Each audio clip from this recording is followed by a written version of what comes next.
Hi friends, இன்னைக்கு எங்கள் வீட்டில் என்ன சாப்பாடுன்னு பார்க்கலாங்களா? சாப்பாடுங்க, அப்புறம் வந்து கொள்ளுப்பருப்புங்க. கொள்ளுப்பருப்பு யாருக்கெல்லாம் பிடிக்கும்னு சொல்லுங்கள்.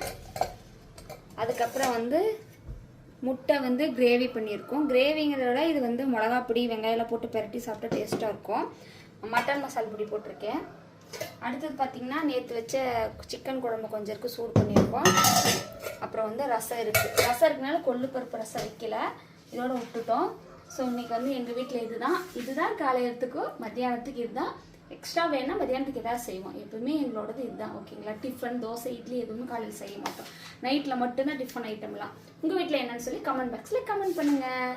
அப்புறம் மெயினான விஷயம், இன்னைக்கு ஸ்பெஷல் பருப்பு பொடி வாங்கிட்டு வந்து வச்சு போட்டுட்டு இருக்கா. சீக்கிரம் நான் பருப்பு பொடி செய்ய கற்றுக்கிட்டு செய்யணும். நெய் ஊற்றி சாப்பிட்டா சூப்பராக இருக்கும். ஓகே, பார்க்கலாம்.